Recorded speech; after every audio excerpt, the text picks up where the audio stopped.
Kung kayo tatanungin,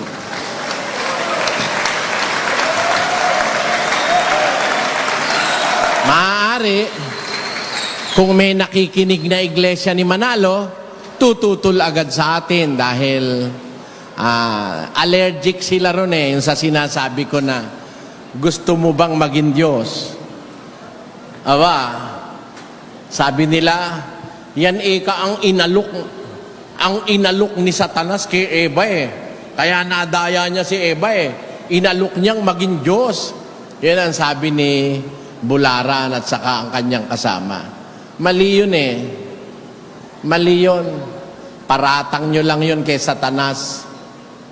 Hindi yun. Mamaya, pag-uusapan natin yan, mga kapatid.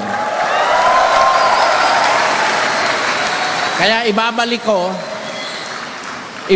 ko, parang pag nakikita mo yung kabutihan at kapangyarihan ng isang presidente, di ba gusto mo rin maging presidente? It is not wrong to dream that someday you will be the president. Especially when you are aspiring for it because of goodwill, of good things. Ayan. Kung halimbawa, bigyan tayo ng pagkakataong maging Diyos, gusto nyo ba, mga kapatid? Bakit? Kasi, napakabuti ng Diyos Napakabuti niya at makapangyarihan siya. Kung magiging Diyos tayo, ano naman ang masama? Masama bang hangarin natin maging kagaya ng ating Ama, mga kapatid? Sa iglesia ni Manalo, masama yan. Pero, pag-aaralan natin sa Biblia, pag-uusapan natin ng Diyos, at pag-uusapan natin kung may posibilidad ba na tayo'y maging Diyos, mga kapatid. Yung matanda ng akala ng mga iba ay ipinanukso ni Satanas sa mag-asawang nasa Eden na hindi kayo mamamatay. Talastas ka ng Diyos na sa araw na kayo'y kumain niyan ay magiging parang Diyos kayo na nakakakilala ng mabuti at masama.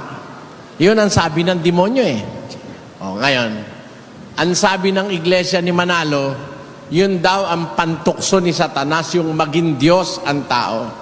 Pero pag-aaralan po natin, mga kapatid, ang mas malalim dun sa maliit na nakikita ng mga ministro ni Manalo.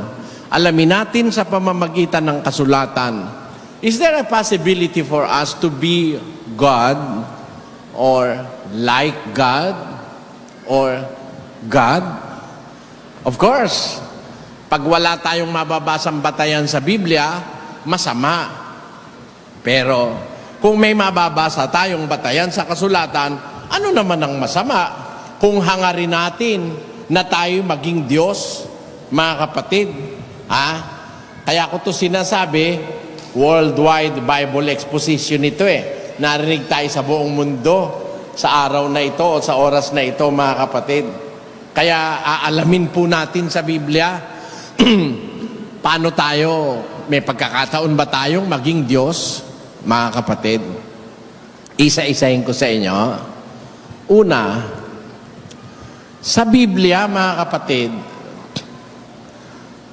pinagbabawal ba ng Diyos na ang tao ay maghangad na maging kagaya niya?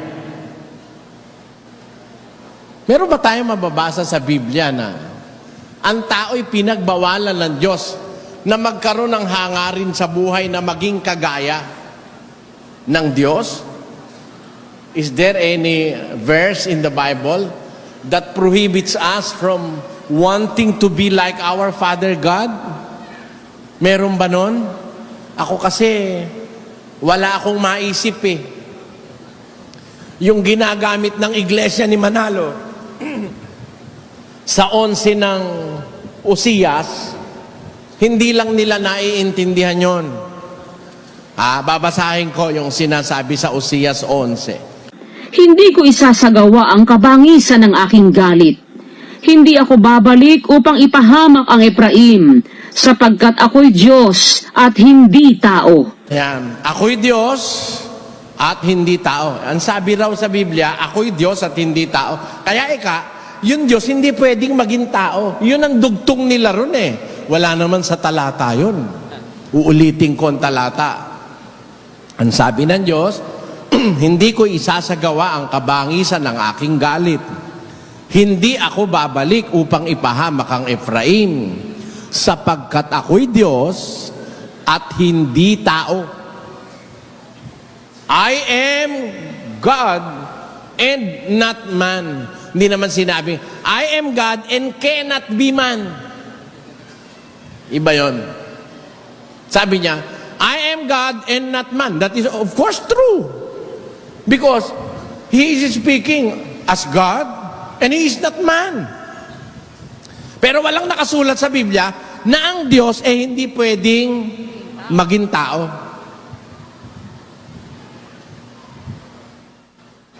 Wala nun. At wala rin dun sa talata na sinasabing ang tao hindi pwedeng maging Diyos. Sige nga, may nabasa ba kayo? Ako'y Diyos at hindi tao. Yan. Para lang ganito.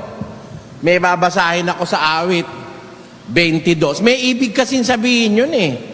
22:6. Ang sabi ganito. Ngunit ako'y uod at hindi tao. Nagsasalita sa hula ang ating Panginoong Yesus. Sabi niya, ako'y uod at hindi tao. I am a worm and no man. Tanyo? Ay, ibig bang sabihin nun eh, yung tao, yung uod, hindi pwedeng maging tao. At yung tao, hindi pwedeng maging uod. Ganun ba yon? Kung susundan mo ang lohika palsipikado ng Iglesia ni Manalo, ganun yun. Pero, kung titignan mo biblical logic, hindi ganun ang sinasabi ng kasulatan, mga kapatid. Ang sabi ng Diyos maliwanag, ako'y Diyos at hindi tao. Pero mga kapatid, yung bang Diyos, ayon sa Biblia, is there a possibility na yung Diyos, magiging tao? Pwede ba yun? Pakinggan nyo sa 1:1 ng Juan, ganito ang ating mababasa. Nang kasimula, siya ang Verbo, at ang Verbo ay sumasa Diyos, at ang Verbo ay Diyos.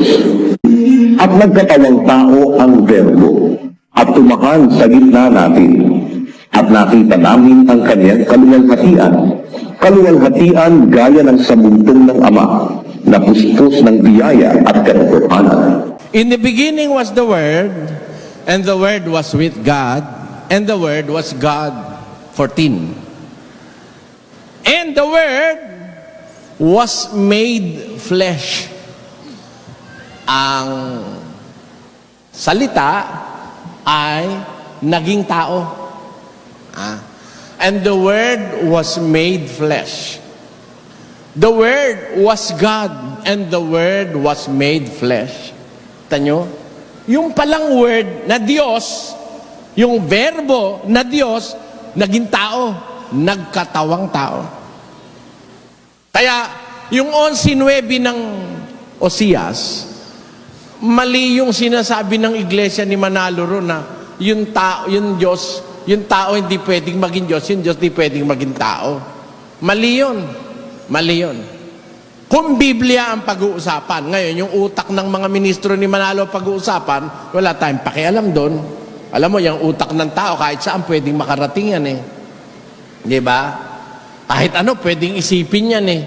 Mas mataas pa nga nasa naiisip ng isip ng tao, minsan yung realidad sa katotohanan eh. May mas mataas pang naiisip ang tao kaysa sa realidad eh. Ganyang kalikot ang isip ng tao. Pero wala tayong problema sa iniisip ng tao. Ang problema natin, ang ating konsiderasyon, yung sinasabi ng Biblia. Walang talata sa Biblia na ang tao hindi pwedeng maging Diyos. Wala nun. Walang mababasa si Manalo nun. Kahit yung kaapu-apuhan niya, walang mababasa na yung tao hindi pwedeng maging Diyos. Ang katunayan nga, may mababasa ako eh. Tao naging Diyos eh. O, basahin natin sa Exodo 7:1. At sinabi ng Panginoon kay Moises, Ano ang sabi ng Panginoon kay Moises? tingnan mo, ginawa kitang Diyos kay Paraon. O, naging Diyos ba si Moises, mga kapatid? Eh, kiliwa-liwanag eh. Behold! Ang sabi ng Diyos, the Lord said unto Moses, see, I have made thee a God to Pharaoh, and Aaron thy brother shall be thy prophet. Sa Kastila, ang sabi, mira, yo te he constituido Dios para Paraon, y tu hermano Aaron será tu profeta. Sa Cebuano, tanawa, gihimo ko ikaw ingon nga Dios ngadto kang Paraon.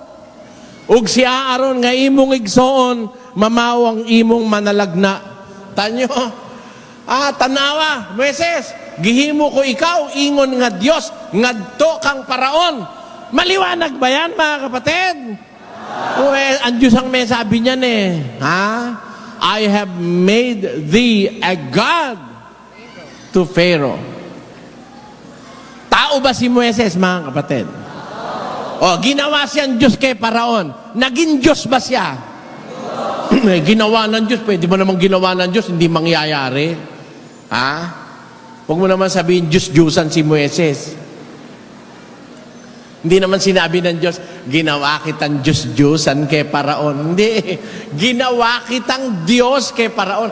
Kaya lahat ng sabihin ni Moises, nangyayari kay Paraon eh. Talo si Paraon. Sumuko si Paraon bandang huli. Kasi makapangyarihan si Moises. Ginawa siya ng Panginoon na Diyos kay Paraon. Ayan. Alam nyo, yan hindi naman maiaalis na yan sa Biblia eh. At inaamin ng iglesia ni Manalo yan sa kanilang pasugo na talagang si Moises ginawang Diyos ng Diyos kay Paraon at tinatawag na Diyos si Moises sapagkat siya ay ginawang Diyos kay Paraon. Nasa pasugo yan noong 1939, mga kapatid. Ngayon, ang atin na lang naman kasing problema tayong mga tao tayo ngayon, is there by any chance or is there any chance that we can be gods without necessarily applying the situation that happened to the couple in the Garden of Eden, as the ministers of Manalo claim that Satan in his deceit offered Eve and her husband to be gods. Yun daw ang yun daw ang inganyo